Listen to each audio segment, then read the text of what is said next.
Thank you for joining us today for Look Before You Speak.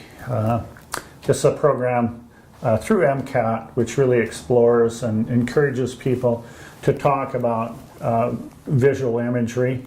And today we have the really great fortune of being in the studio of Theo Ellsworth, which is in the historic Brunswick building on Railroad Street in Missoula.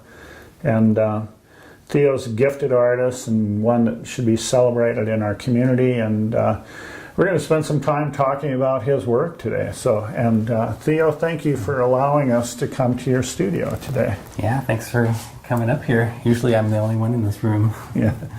So I think that's one of the benefits of working on art in Montana, is that there tends to be a little bit more isolation than in metropolitan areas, and it's a little slower pace for the creative juices. So how long have you been in the Brunswick building here? When I first moved back to Missoula in 2012, I had a studio here that was a tiny one across the hall. And I moved out for a while over to the Warehouse Mall and just came back like 2 months ago. Mm-hmm. Yeah. And, just looking at your art career, can you talk a little bit about that? Maybe how you got into it and, how it's progressed, maybe how you look back on how it started and how your career has changed over the years. Yeah, definitely. There's a lot of questions, but the moment I always loved drawing, and I always loved coloring when I was a kid, and like carefully cutting out stuff with scissors. I used to go through magazines and just like cut out stuff I liked. I had a whole box of like clippings and stuff. There's always been something about just like carefully putting my attention into something, and just spending time kind of like having all of my focus be on like a small space and just sort of zoning out on it. It's always kind of helped me think and sort of opened up my mind to wonder. It almost feels like lucid dreaming or something. It like helps me think.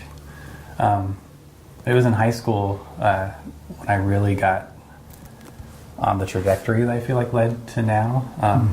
Just kind of doodling on the sides of math assignments, and it sort of drawing became like this important kind of tool for me, where it felt like a space where I could completely be myself, where it didn't feel like as free of a world outside, but like if I sat down and just drew something, I felt like I could sort of like function the way that felt most natural to me.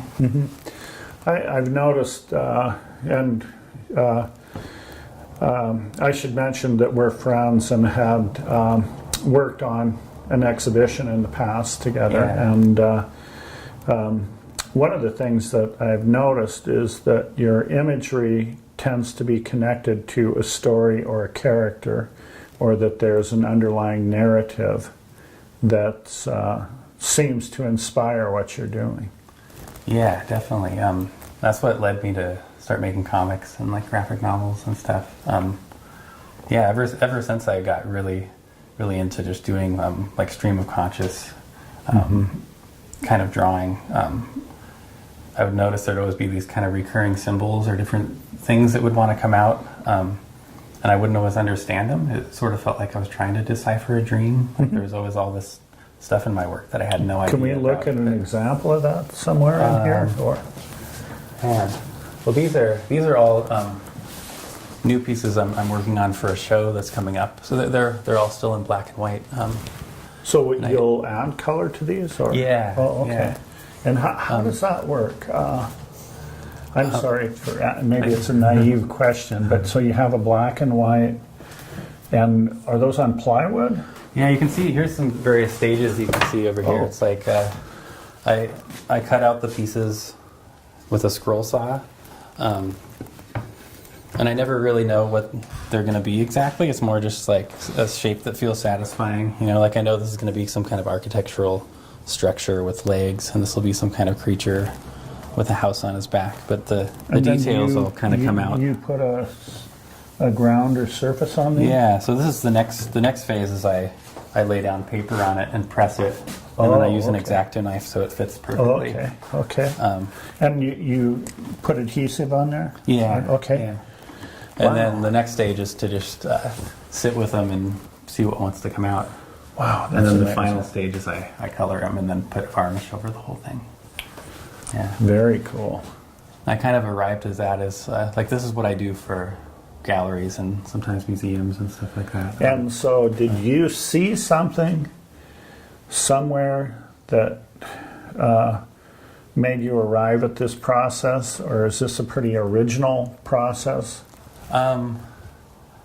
It kind of started with being sick of framing stuff and like cleaning glass. So like it resolves a presentation. Yeah, like I was just constantly like hunting down frames and trying to clean the glass and that kind of stuff. And then I was finally, I don't even remember how I arrived at that, but I think I had seen a scroll saw somewhere and I was like, oh, I could just cut out stuff. And I felt like it then made it something totally different from my illustration or working on comics. Is there a character up here that you would be willing to talk briefly about? Let's see. Like what's going on with them, or why they're the way they are? I've come to see these characters as like beneficial spirits of some kind. Like they always have some kind of positive purpose or like a force for good in some way. But they're also like I really enjoy doing these like multi-dimensional kind of characters where every character is made up of other characters. Mm-hmm. Or like each of the eyes becomes something, and then the stomach is saying some other kind of symbol. So these are ink. Yeah. Okay, Yeah, and that's permanent ink. And then how do you work in the colors into them? I use these brush tip markers that you can fill with ink. Oh, So these are all. and those are permanent. Yeah. So these are they're like brush tip, and then I can pour ink. I have bottles of ink that I can pour inside Wow. them. So it's all waterproof, and then I varnish over the whole thing after I'm done. And then, so as you're working on these, and you've developed all these techniques, and it allows you the flexibility that you want and creating what you want. And, I can't think of an artist that works like this. So it's kind of a unique expression. I think that's really great. Oh, well, thanks. And I think it also reveals a lot about your emotion and your willingness to open up your mind and your emotion to people in sharing these. Mm. So that's just an observation. Oh, cool. I definitely like to let the art kind of have its way, Like my only real rule for myself is I try to never hesitate and I try to never hurry. I just try to let it come out at the pace that it wants to, and I feel like it's at its best when I'm surprised by it. I just kind of let myself relax and let my hand move, and you have several books out. I do, yeah. And do you have them in here in the studio anywhere? Yeah. Actually, this is the book that just came out. It's not even released yet. Oh. And it's an entirely wordless comic. Okay. It was published in Latvia. Oh, wow. And so where is your publisher at? They're based in Latvia. Oh, okay. And I just got a box of these in the mail. And it's kind of an entirely wordless, it's sort of a horror comic in some ways, but it's about the healing process and sort of like facing your fears and working through those and reaching like kind of a new place in your mind. Wow. A lot of my work is about kind of delving into the subconscious and trying to unlock things and reach a new point inside of yourself, So it's this total dream logic sort of movement through my own kind of nightmare, I guess. Mm-hmm. It was initially inspired by a dream I had about just like the problem of the human brain. And So the originals of these are done on paper. they are, yeah. Yeah, okay. And then these that you're working on now or a way to resolve a presentation problem that you can show these characters in a gallery setting without having to put everything under glass and in frames. And, Yeah, okay. yeah, definitely. And it makes it something so different from sitting and drawing a comic too. Just like getting out in the wood shop and cutting out stuff. It makes it more of a physical, like tactile kind of. That's process. fantastic. Congratulations on the publication. Oh, thanks. So many. I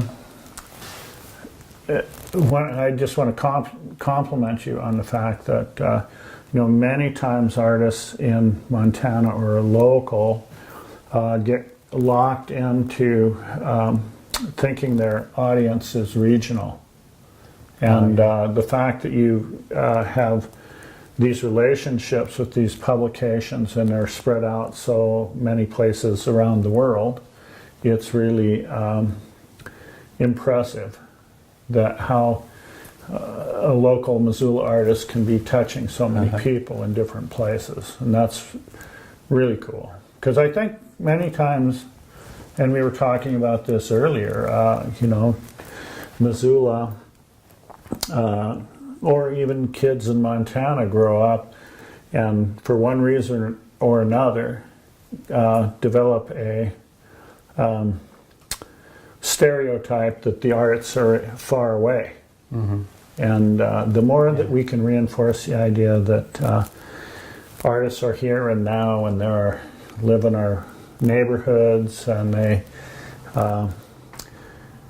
art's part of our daily life, and there's artists all over. And, thank you for, for not being so far away and really available too. Yeah, well, I love being here. Yeah. It was a great place to make art, and I've, sometimes I feel like I need to try to be more of a local artist because most of the things I have happening are at other places, and maybe not that many people know I'm here, but it's. I think you're extremely faithful to your content too, which is, it's. You're fearless in sticking with the more surreal nature of your work.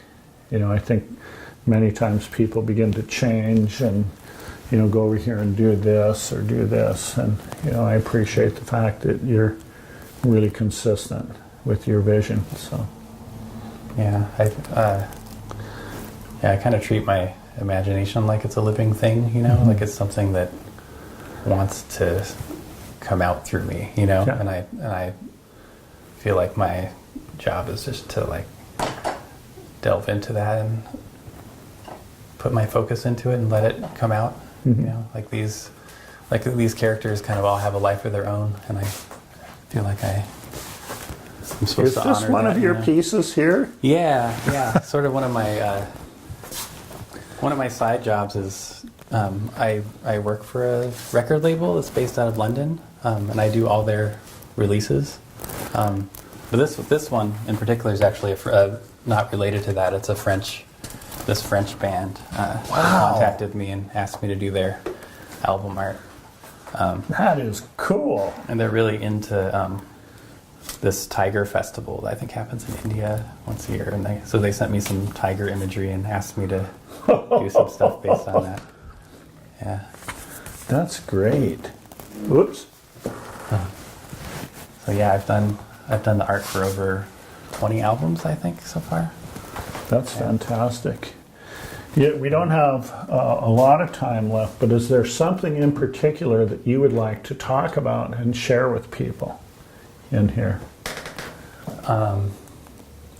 Man, I guess that I definitely feel strongly about just the individual voice of the artist, and I feel like a lot of people don't feel like they can have a voice, or they look at the art world and try to make stuff that's already accepted, but I just feel like if people just kind of go inside and let out what wants to come out, if they let their hand just move naturally and see what happens without judging that, it can develop into something that no one's seen before.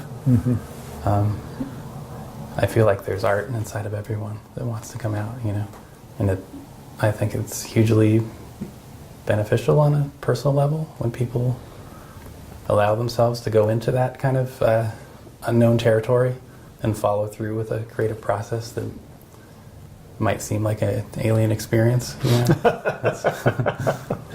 Well, I think in many ways it takes a great deal of courage to jump out there and do that, and I appreciate your candor and also having us today, being able to crash into your space a little bit.